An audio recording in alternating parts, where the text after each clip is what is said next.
जय माता दी दोस्तों, मन की आवाज़ मोटिवेशनल में आपका बहुत बहुत स्वागत है। आज की कहानी है वृद्धाश्रम की यात्रा।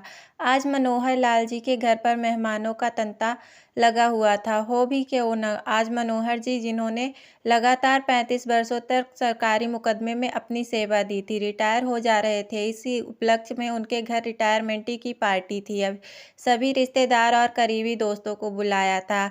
अरे पतिदेव कहाँ गए, सुशीला जी बोली और मनोहर लाल जी दौड़ते हुए अपने कमरे में आ पहुंची। आप यहाँ खड़े हैं, उधर पार्टी में सब मेहमान आपके बारे में पूछ रहे हैं और यहाँ आप अपनी सोच में गुम हैं। सुशीला जी ने जैसे ही मनोहर लाल की ओर देखा तो उनके चेहरे पर पीड़ा की रेखाओं को तुरंत पढ़ लिया और पूछा, क्या हुआ, कुछ बात हो गई क्या? इतना परेशान तो मैंने पिछले 35 सालों में आपको कभी नहीं देखा। सुशीला, सोच रहा हूँ रिटायरमेंट के बाद का जीवन कैसा होगा। अब तो यह घर जहाँ जिंदगी के 35 साल बिताए थे वह भी खाली करना होगा। न जाने कितनी यादें जुड़ी थी इस घर से के साथ। जीवन में न जाने कितने दुख सुख भरे पल जिन्हें हम इस मकान में, अब तो इस घर को नज़र भर देखते ही मुझे पिछले 3 दिनों की हंसते खिलते परिवार की आवाज़ें सुनाई देने लगती हैं। एक ठंडी सांस लेते हुए मनोहर लाल जी ने उदासी भरे स्वर में कहा। तो उत्साहित स्वर में सुशीला जी बोली, अरे जो होता है अच्छे के लिए होता है। अब बेटा बहू आपकी सेवा करेंगे और पोता पोती भी हमारा दिल लगा रखेंगे। दिन कैसे निकल जाएगा पता भी नहीं चलेगा। मनोहर लाल जी और सुशीला जी के 2 बेटे और 1 बेटी थी। उनका बड़ा बेटा रोशन शादीशुदा है और दूसरा बेटा मोहन अविवाहित है। बेटी रितु की शादी एक संपन्न परिवार में करके सुशीला और मनोहर जी उनकी जिम्मेदारी से मुक्त हो चुके थे। अपने माँ बाबूजी को ढूंढता हुआ बड़ा बेटा रोहन भी वहां पहुंच गया और उनकी बातें सुनकर बोला, पिताजी रिटायरमेंट में परेशान होने वाली बात ही क्या है। रिटायरमेंट के बाद आप लोग में अपने बेटे बहू और पोता पोती के साथ रहना, जो जी भर चाहे करना। अब तो आपके ऐसे करने के दिन हैं, आखिर 2-2 बेटे हैं आपके। फिर सुशीला जी बोली, यही तो मैं इन्हें कह रही हूँ, पर यह है कि बिना सिर पैर की चिंता लिए बैठे हैं। अभी यह सब बातें चल ही रही थी कि छोटा बेटा मोहन अपने माँ बाबूजी के पास आया और बोला, बाबूजी एक सरप्राइज़ मैं भी आपको देना चाहता हूँ आपकी रिटायरमेंट पर। अच्छा तो बताओ क्या सरप्राइज़ है? तुम्हें कोई और भी अच्छी नौकरी मिल गई क्या? नहीं बाबूजी, दरअसल मुझे एक लड़की पसंद आई है जिससे मैं शादी करना चाहता हूँ, मोहन बोला। बेटे की ये बात सुनकर मनोहर लाल जी एकाएक चौंक गए। उन्हें अपने कानों पर यकीन नहीं हो रहा था। इतने में ही माँ सुशीला, जो उनकी बात सुनकर बहुत प्रसन्न हो गई, पूछने लगी, कौन है, कहाँ रहती है, क्या नाम है? सवालों की झड़ी लगा दी सुशीला ने। अरे माँ, सांस तो ले लो, सब बताता हूँ। अंजू नाम है उसका, मेरे साथ ही MBA करती थी। धीरे धीरे बोलचाल हुई और बोलचाल से प्यार में कब तब्दील हो गई पता ही नहीं चला। मनोहर लाल जी बेटे की बातों से बिल्कुल भी खुश नजर नहीं आ रहे थे। फिर भी सुशीला का उत्साह देखते हुए उन्होंने अपने गुस्से को काबू में रखा। इतने में ही मोहन ने एक और तीर छोड़ दिया। माँ, लेकिन लड़की वालों की एक छोटी सी शर्त है। शर्त का नाम सुनकर सुशीला जी चौंक गई। शर्त? अरे शादी में किस तरह की शर्त? माँ, दरअसल अंजू के माता पिता की शर्त यह है कि वह हमारी शादी के लिए तभी तैयार होंगे जब मैं उनके घर जमाई बनकर जाऊंगा और वहां रहूंगा। ये बात सुनते ही सुशीला जी के पैरों तले जमीन खिसक गई। ऊंचे स्वर में बोली, ऐसा हरगिज नहीं होगा। फिर अगले ही पल सुशीला जी अपने गुस्से को बड़ी मुश्किल से दबाते हुए बोली, समझने की कोशिश कर बेटा, ऐसा करके वो लड़की और उसके घर वाले तुझे अपना गुलाम बनाकर रखना चाहते हैं। नहीं माँ, ऐसा नहीं है। घर जमाई बनने में हर्ज ही क्या है? यह तो एक छोटी सी बात है। जब हम दोनों एक दूसरे के साथ जीवन बिताना चाहते हैं तो फिर हम यहाँ एक साथ रहें या वहाँ, क्या फ़र्क पड़ता है? जीवन तो हमें जीना है। इतनी बात कहने की देरी थी कि मनोहर लाल जी गुस्से से खड़े हुए। मोहन को के गाल पर एक जोरदार तमाचा जड़ दिया। यह क्या छोटी सी शर्त लगती है तुझे नालायक? ये बात हमारी परवरिश में कमी कहाँ रह गई? जुम्मा 4 दिन हुए तुम्हें और उस लड़की को मिले कि माँ बाप से बढ़कर हो गई वो लड़की। जिस माँ ने तुम्हें जन्म दिया, जिस बाप ने तुम्हें गोद में तुम खेले, अपनी ज़रूरतों को नज़रअंदाज करते हुए तुम्हारी हर एक ज़रूरत का ध्यान रखा, जिनसे एक पल को दूर रहना भी तुम्हें गवारा नहीं था, आज एक लड़की के लिए उन्हें छोड़कर जा रहे हो। होने वाले सास ससुर क्या सगे माँ बाप से बढ़कर हो गए तुम्हारे लिए? क्या कर रहे हैं आप? जवान बेटे पर कोई हाथ नहीं उठाता है क्या? सुशीला जी मनोहर लाल जी का हाथ पकड़ते हुए बोली। पिता की प्रतिक्रिया देखकर मोहन का चेहरा गुस्से से लाल हो गया। आप चाहे तो कहें मैं शादी करूंगा तो सिर्फ अंजू से, चाहे आपकी मर्जी हो या ना हो। ऊंचे स्वर में बोलते हुए मोहन घर से बाहर निकल गया। मनोहर लाल जी अपना सिर पकड़कर बैठ गए। हे भगवान, इतने खास दिन पर यह तोहफा दिया है मेरे बेटे ने। जिंदगी में यह दिन भी कभी देखना पड़ेगा। यह तो मैंने कभी सोचा ही नहीं था। बेटे के व्यवहार से अंदर तक आहत हो चुके थे मनोहर लाल जी। मनोहर लाल जी की आंखों में अश्रुधारा बह रही थी। खैर कुछ दिन और बीते तो मनोहर लाल जी की चिंता बढ़ने लगी, क्योंकि अब घर खाली करने का समय नज़दीक आ रहा था।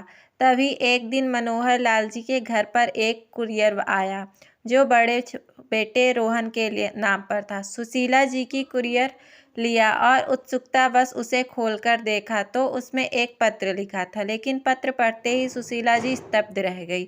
उनकी आंखें फटी की फटी रह गई। तभी मनोहर लाल जी अपने कमरे से निकलकर आए और सुशीला जी से उनकी हैरानी का कारण पूछने लगे, तो सुशीला जी ने उनके हाथ में वह पत्र पकड़ा दिया। पत्र पढ़ते ही जैसे मनोहर लाल जी के दर्द का ठिकाना ही नहीं रहा। बिना पलक झपकाए वो पत्र की ओर देखते ही रह गए। अपने दुख और पीड़ा को दिल में दबाते हुए सुशीला जी बोली, आपके बेटे की विदेश में नौकरी लग गई है। अब वो भी दूर चला जाएगा हम लोगों से, हमेशा हमेशा के लिए। चलो अच्छा ही है सुशीला, तरक्की की राहों पर है हमारा होनहार बेटा। रुंधे हुए गले से मनोहर जी ने अपनी पत्नी को दिलासा दिलाते हुए बोले। अभी एक बेटे के द्वारा दिए गए घाव भी नहीं भरे थे मनोहर लाल जी और सुशीला के। इतने में बड़े बेटे की विदेश में नौकरी की बात जानकर दोनों अंदर तक टूट चुके थे।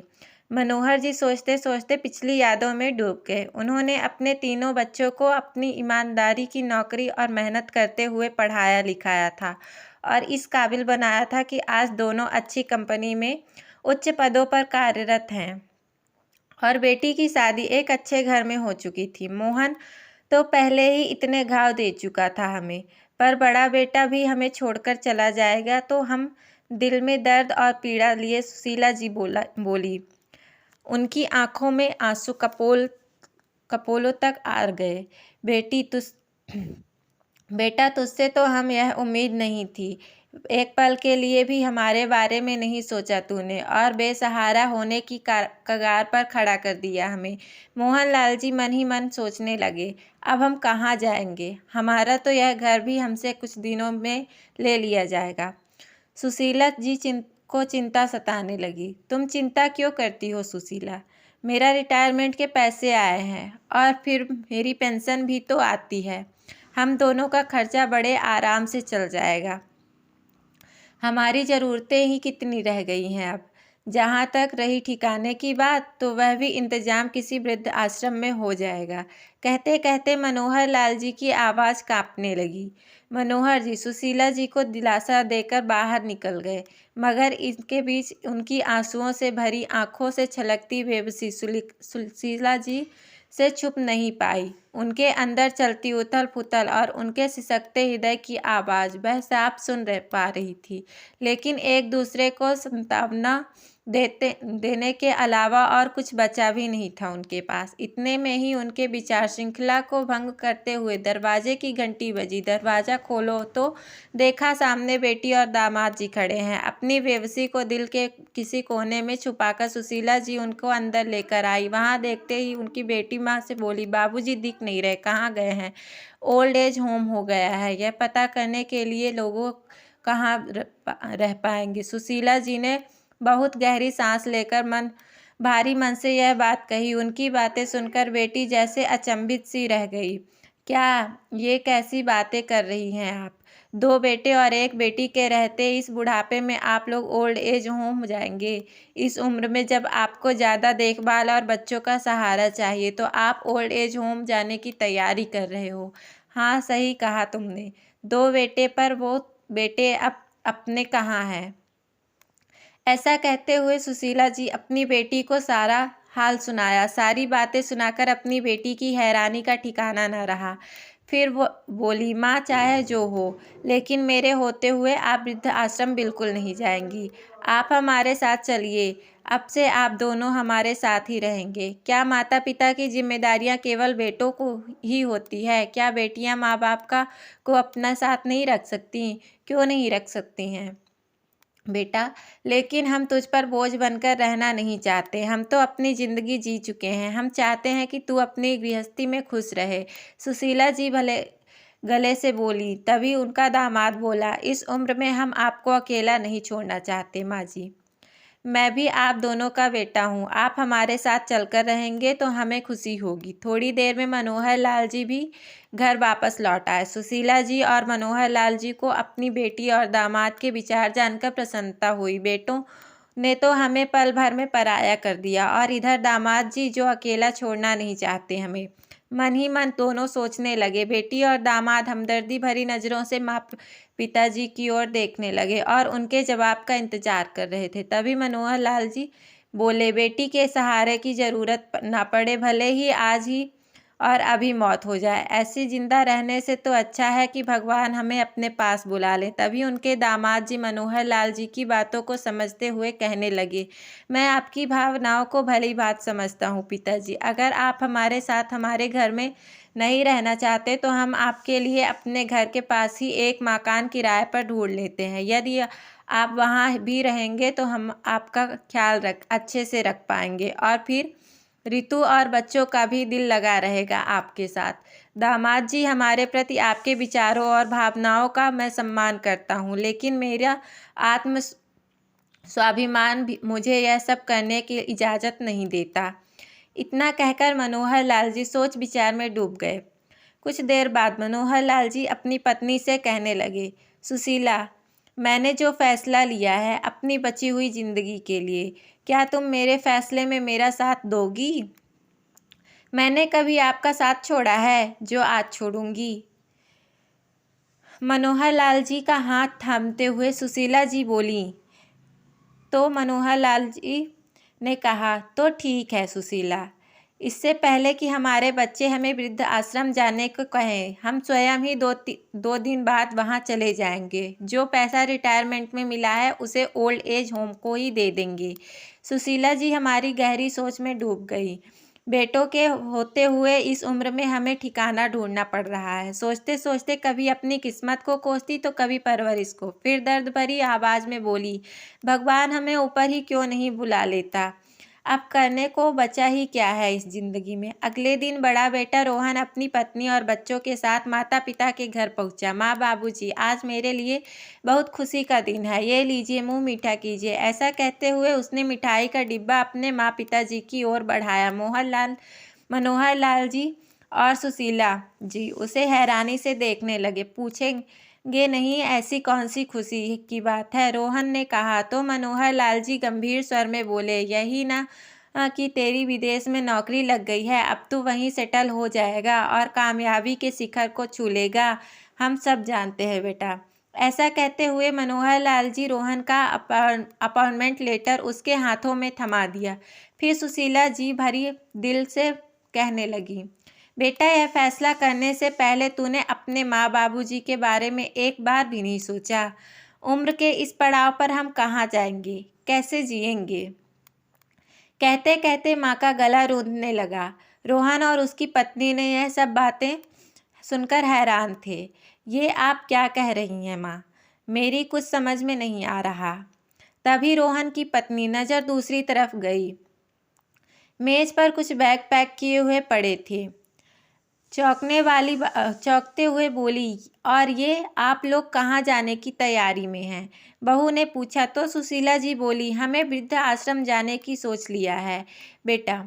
अब तुम लोग पूरी तरह से स्वतंत्र हो, विदेश जाकर खूब तरक्की करो, सुशीला जी ने कहा। तो रोहन आश्चर्यचकित होता हुआ बोला, नहीं माँ, आप ऐसा सोच भी कैसे सकती हैं? हम लोग आप दोनों को छोड़कर विदेश चले जाएंगे। मुझे नौकरी के सिलसिले में विदेश जाने का प्रस्ताव अवश्य मिला है, लेकिन मैंने उसे स्वीकार नहीं किया।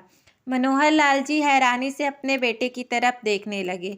माँ, आप लोगों को छोड़कर विदेश जाना तो दूर, हम लोग अब गुड़गांव भी नहीं जा रहे हैं। जानते हैं बाबूजी, आपकी रिटायरमेंट के बाद मैंने इसी शहर में अपना ट्रांसफ़र करवा लिया है और यहीं हमने मकान भी खरीद लिया है ताकि हम सब मिलकर यहाँ रह सकें। यह मिठाई उसी की खुशी में है। और बाबूजी, हम लोग आपको सरप्राइज़ देना चाहते थे, इसलिए अभी तक आपसे यह बात छुपा कर रखी थी। अब आप अपना बुढ़ापा अपने पोते पोतियों के साथ सुख से बिता सकेंगे। बेटा और बहू दोनों अपने माँ पिता के चरणों में बैठ गए और बोले, हम आपकी सेवा का मौका चाहते हैं बाबूजी। हम चाहते हैं कि आप हमारे साथ नहीं बल्कि हम आपके साथ रहें। हमें आपके स्नेह और आशीर्वाद की ठंडी छांव की आवश्यकता है। देंगे ना आप? बेटा बहू के विचार जानकर एक और तो आज मनोहर लाल का सीना गर्व से चौड़ा हो गया था, तो दूसरी ओर अपनी सोच पर पछतावा हो रहा था। सुशीला जी अपने खुशी के आंसुओं को रोकने में असमर्थ थीं। बेटे बहू को उठाए और वो दोनों बोले, बेटा, आज तुम लोगों ने हमें निहाल कर दिया। हमारे मन में तो न जाने क्या क्या ख्याल आने लगे थे। अभी यह बातें चल ही रही थी कि अचानक बच्चों ने उत्साह से चिल्लाना शुरू कर दिया, अरे चाचू आ गए, चाचू कहाँ गए थे आप? सामने देखा तो मोहन हाथ जोड़े खड़ा था। उनकी आंखों में लगातार आंसू बह रहे थे और देखते ही देखते मनोहर लाल जी बोले, बेटा, तुम मुझे माफ़ कर दीजिए।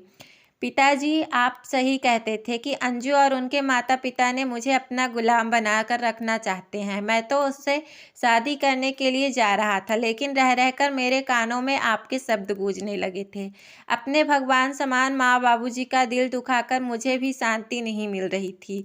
मेरी अंतरात्मा मुझे धिक्कार रही थी। मुझे अपनी गलती का एहसास हो गया है। माँ बाबूजी, मैंने आप दोनों का साथ बहुत बुरा सलूक किया। हो सके तो मुझे माफ़ कर दीजिए। ऐसा कहते हुए मोहन सुशीला जी की और मनोहर लाल जी के पैरों में गिर गया। फिर मोहन बोला, बाबूजी, अब मैं शादी करूँगा तो आपकी पसंद की लड़की से। देर आए दुरुस्त आए, तुझे अपनी गलती का एहसास हो गया, इतना ही बहुत है हमारे लिए। कहते हुए माँ बाबूजी मुस्कुराते हुए मोहन को गले लगा गए। क्या बात है दादाजी, एक सेल्फी तो बनती है। हाथ में मोबाइल लेते हुए बच्चों ने कहा तो पूरे घर में हंसी के ठहाके गूंज गए। आज मनोहर लाल जी का पूरा परिवार फिर से एक होने की खुशी मना रहा था और सुशीला जी ईश्वर को बार बार धन्यवाद दे रही थी।